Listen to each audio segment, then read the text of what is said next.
الحمد لله وحده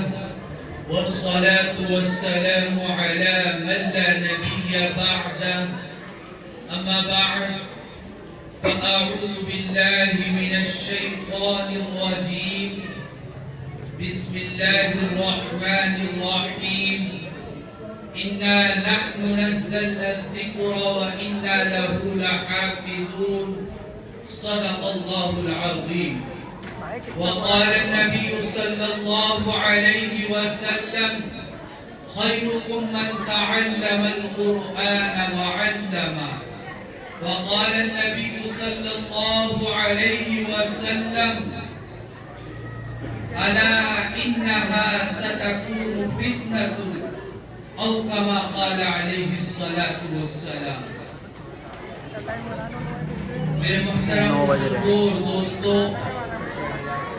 اور نوجوان ساتھی، میں چند لمحوں کے اندر اپنی بات کو ختم کر کے انشاءاللہ اپنی جگہ دے دیں. میرے عزیزوں، یہ جو مجلس سجی ہے یہ قرآن کریم کی مناسبت سے سجی ہے، اور روئے زمین پر جتنی بھی مجلسیں سجائی جاتی ہیں ان تمام مجلسوں میں سب سے اعلیٰ مجلس،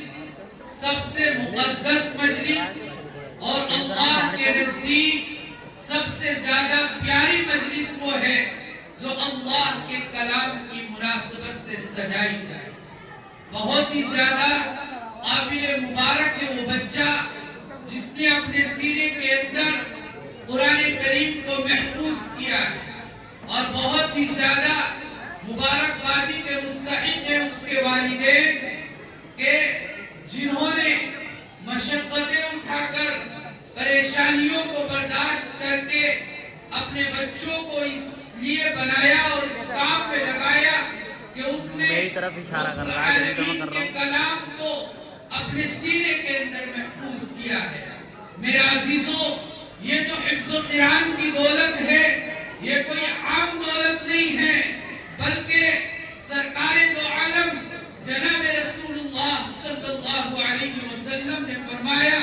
کہ وہ حافظ قرآن جس کی دنیا میں کوئی حیثیت نہیں ہوتی، جسے دنیا میں کوئی پوچھتا ہی نہیں ہے، جسے دنیا میں کوئی اس کی قدر ہی نہیں کرتا،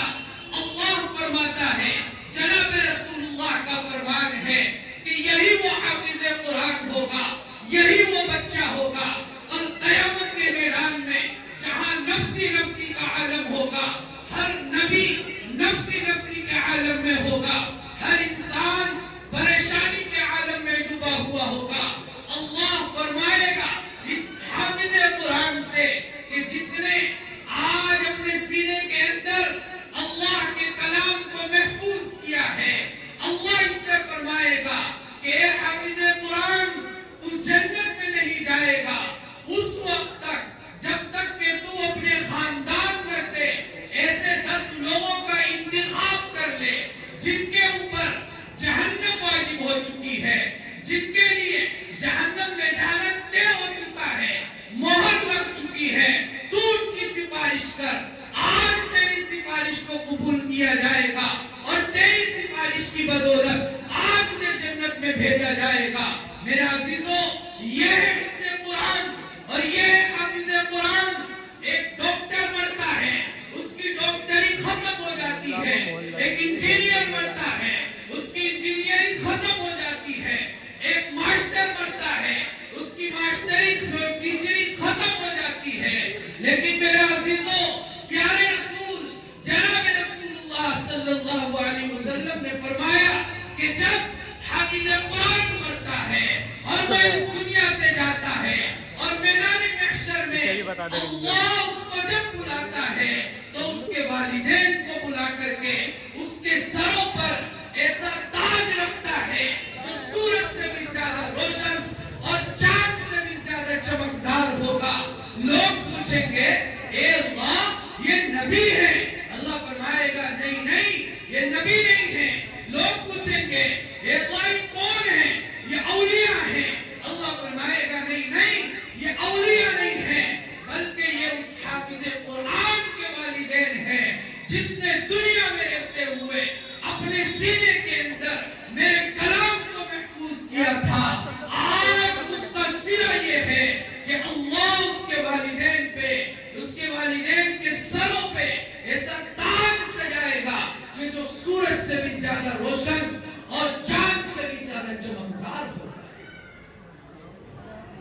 عزیزو،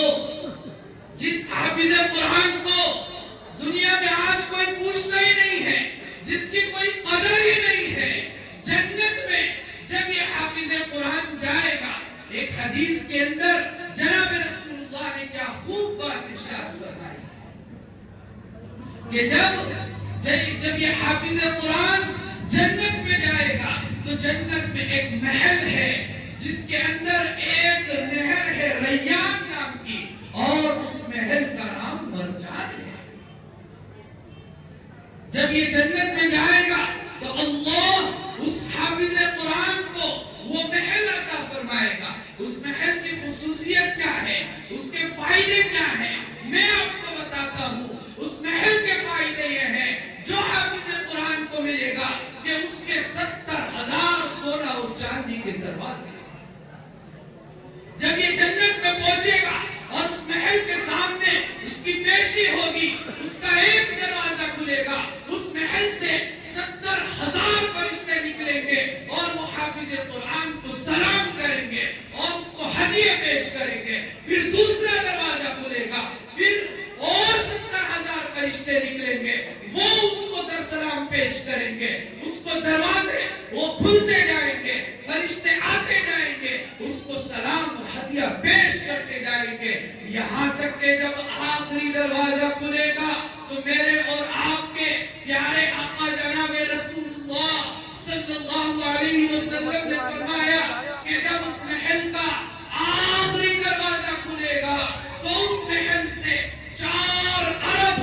90 کروڑ فرشتے نکلیں گے اور اس حافظ قرآن کو سلام پیش کریں گے، ہدیے پیش کریں گے۔ یہ ہے حافظ قرآن، جسے آج دنیا میں کوئی پوچھتا ہی نہیں ہے، جسے کوئی حیثیت ہی نہیں دیتا۔ اللہ نے جنت میں اسے وہ مقام اور مرتبہ دیا،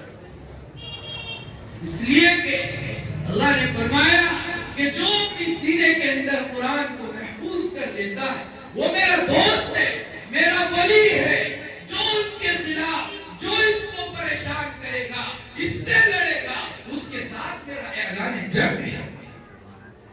ایک دوسری حدیث کے اندر جناب رسول اللہ صلی اللہ علیہ وسلم نے فرمایا جب حفاظ کرام کی جماعت جنت میں چلی جائے گی، جنت میں گھوم رہے ہوں گے، عیش و آرام تفریح کر رہے ہوں گے، اللہ تمام حفاظ کو، تمام حافظ قرآن کو بالا خانوں میں بلائے گا اور اس بالا خانے سے ان کو جہنم کی گہرائی دکھائے گا اور کہے گا کہ دیکھو جہنم میں جو یہ لوگ ہیں جو جل رہے ہیں، جن کو عذاب ہو رہا ہے، ان کو پہچانو۔ آج تم جس کے بارے میں سفارش کر دو گے، تمہاری سفارش قبول کر لی جائے گی اور تم کو جنت میں بھیج دیا جائے گا۔ وہ بچہ دنیا کے اندر جس نے قرآن حفظ کرا،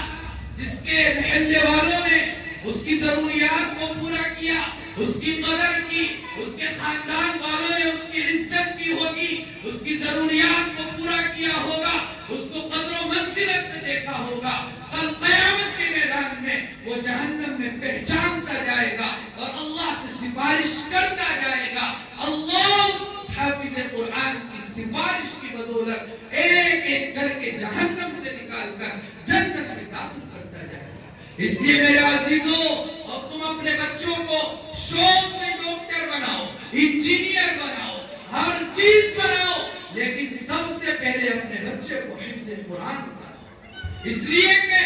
تم دنیا کی کوئی بھی پڑھائی کو پڑھاؤ، مرنے پر وہ ختم ہو جاتی ہے، لیکن یہ قرآن کی دولت ایسی ہے کہ یہ دنیا میں بھی کام آتی ہے اور اس سے زیادہ آخرت میں کام آنے والی ہے۔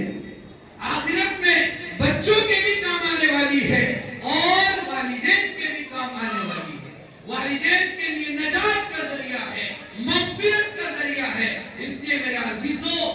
میں آپ سے کہتا ہوں کہ دنیا کی تمام مشغولیوں سے خالی کر کے پہلے نمبر پر اپنے بچوں کو حفظ قرآن کی دولت عطا کرو، اس لیے کہ جس بچے کے سینے کے اندر قرآن آ جاتا ہے، جب وہ حفظ کر لیتا ہے، حفظ قرآن سے اس کا سینہ منور ہو جاتا ہے، تو دنیا کا کوئی بھی فتنہ ہو، کوئی بھی پریشانی ہو، کیسے بھی حالات ہو،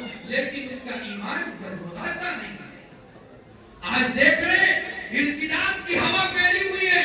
آئے دن ہمارے بچے ارتداد کا شکار ہو رہے ہیں۔ اس کی وجہ کیا ہے کہ ہم نے اپنے بچوں کو دینی تعلیم سے دور کر دیا ہے، جس کی وجہ سے وہ آج غیروں کی تہذیب کو اپنا رہے ہیں، غیروں کے مذہب کو اپنا رہے ہیں، ان کے کلچر کو اپنا رہے ہیں۔ اس لیے میرے عزیزوں، اپنے اولاد کی اگر حفاظت چاہتے ہو تو ان کو دین کی تعلیم سے وابستہ کرو، ان کے دلوں کے اندر اللہ کی وحدانیت کو، رسول کی رسالت کو اور قرآن کی تعلیم کو بٹھاؤ، اور ہر چیز سے فارغ کر کے انہیں دینی تعلیم دو۔ اس لیے میرے عزیزوں، میں آخری بات بتا کر کے آپ کی بات ختم کرتا ہوں کہ اگر تم نے اپنے بچے کی ہر ضرورت کو پورا کیا، اسے دنیا کی ہر تعلیم دلائی،